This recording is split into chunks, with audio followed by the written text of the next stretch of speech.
Hi everyone, so in this video we're going to start looking at the things that we can change about a chemical reaction that will change the speed or the rate of that reaction. And we're going to start in this video at looking at the concentration of the reactants that we can use. That's the substances that we start the reaction with. So in this video we're going to look at what concentration means and also why that would affect how quickly the reaction goes. Before we move on to looking at concentration, we'd start with what actually we can change about a reaction that will affect the speed of it. So we've got four different things that you learn about at GCSE. It's concentration, temperature, the surface area, and the catalyst, and adding a catalyst.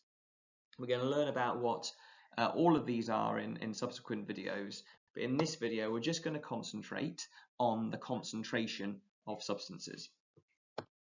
So let's start with looking at what concentration actually means. So let's say we've got some orange squash here. We've got on the left-hand side there that weaker looking orange squash. We would say that that was a low concentration of orange squash in the water. And on this side, we'd say that we've got a high concentration of orange squash in the water. Now, you can probably already imagine that a low concentration, a weaker solution of orange squash is going to taste weaker. You're not going to get as much of a taste of the orange squash in this drink, and in this drink it's going to taste a lot stronger. But why is that? And we can explain that using the idea of particles. So if we were to look a lot closer at the particles that are in those two drinks, what we'd find is most of those particles are water particles, and they are liquid. In a liquid arrangement, so the water particles would look a little bit like this. We've got irregular arranged particles. They're all touching each other, but they are constantly moving over each other. Now, if we've got orange squash dissolved in there, which we have when we make a drink of orange squash, then at a low concentration, those particles might look a little bit like this. You've got a few particles there dotted around, dissolved in that water. Whereas at a high concentration, you'd have a lot more particles in that water, dissolved in that water. So all a high concentration means is that you've got more particles in the same space. Okay, and we're going to look at why that would affect the rate of a reaction if these were chemicals that could react together in a second.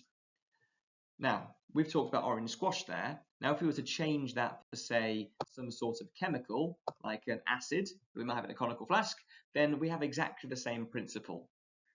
On the left-hand side there, we've got those red particles representing the acid particles dissolved in water, with all those water particles arranged in a liquid particle arrangement on this side, and then at a high concentration we simply have more of those particles in the same space, still dissolved in those water particles there. So again, high concentration means more particles in that given space. Now, if we were to then add another chemical to this chemical we've got dissolved in this water, then we can start to see why at a high concentration we might get a quicker reaction rate. Okay, why it might go faster when they react. So let's say we're adding exactly the same amount of another substance that will react with these red particles here. On this low concentration side, we've added these yellow particles now. It doesn't really matter what these particles are, we're just going to say that the red and the yellow particles will react together. Okay, we're going to put exactly the same on the high concentration side. There we are. Now, what you can probably see and hopefully see is that at a higher concentration, the particles that will react together, i.e. the yellow and the red particles, are much closer together. Because there are many more red particles in the same space on this side than there is on this side. You can see that the red and the yellow particles are further apart from each other. Now, what that's going to affect is how often those particles collide together. Now, remember that the two things that two particles must do in order for a reaction to happen is they must collide and they must collide with enough energy. Now, we're not changing how much energy is in these collisions, but we are changing at a high concentration how often those collisions happen. And so at a high concentration, particles are closer together, so collisions are more frequent. And if you wanted to say the opposite, you could say that a low concentration particles are further apart, which means collisions are less frequent. Okay, so that is why we get a quicker reaction, higher reaction rate with a high concentration. Now, what I'd like to talk about briefly at the end for the second part of the video is to look at what or why a reaction rate changes over the course of a reaction. Okay, so this graph represents how much of a reactant we have over the course of a reaction, so over time. And you can see here that it drops very quickly at the beginning, and then it starts dropping slower and slower until it levels out. Now what that tells us is the reaction rate is very quick at the beginning, and then it gets slower, and it gets slower, until actually the reaction stops. Now for the reason for that is to do with concentration, the concentration of the reactant over time. Okay, at the very beginning of the reaction, we have the maximum amount of that reactant. Okay, none of it has reacted yet. And so what that means is that we have those reactants very close together, and so we're going to get a very high frequency of collisions. Frequency meaning how often those particles collide. Then, as we go through this reaction, halfway through, say, we're going to have half the reactants left, which means that those reactant particles are going to be further apart from each other, and so you're going to get a slower, less frequent collisions. And then at the end, one of the reactants, or maybe both, but only one of them has to run out for a reaction to stop. There are no other particles for the other reactant to collide with, and so the reaction stops.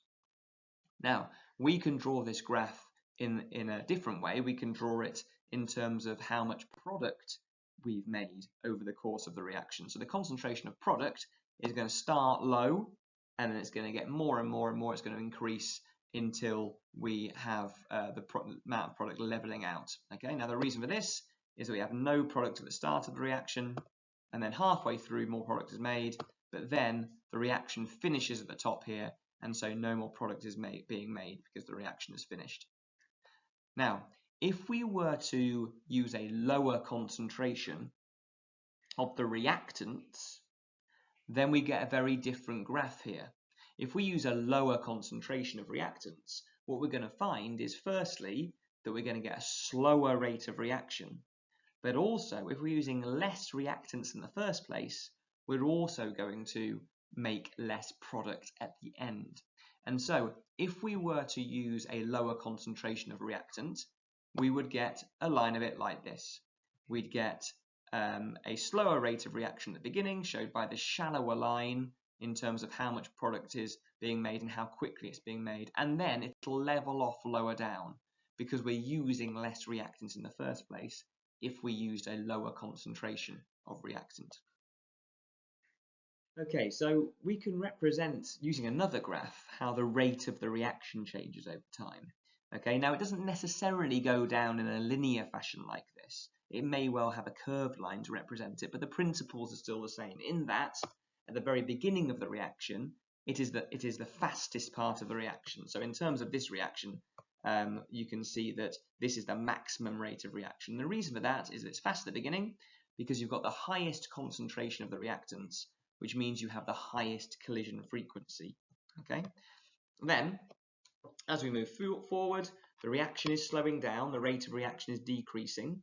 That's because the reactants are being used up over time, and so we have a lower concentration of those reactants, and so you get a lower collision frequency. And then, eventually, we have a zero rate of reaction, i.e. the reaction isn't happening, because that's the end of the reaction, because there's no reactants left. One or more of the reactants have run out. As soon as one reactant has run out, then that means the other reactants don't have anything else to collide with. And so there's no collisions, which means there's no reaction, so the rate of reaction is zero.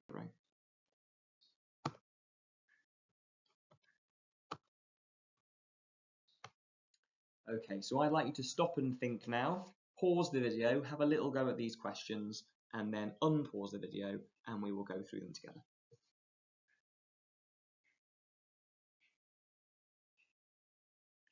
Okay, so first question, what is the difference between a high concentration and a low concentration? At a high concentration, there are more particles per litre. Now, I've used litre there just as an example. If you just put more particles per unit volume, more particles in the same space, then that is absolutely fine as well. Next one, what must particles do in order to react with each other? They must collide with enough energy. How are the arrangement of particles different in a high concentration compared to a low concentration? At a high concentration, the particles are closer together. Why does a high concentration increase the rate of reaction?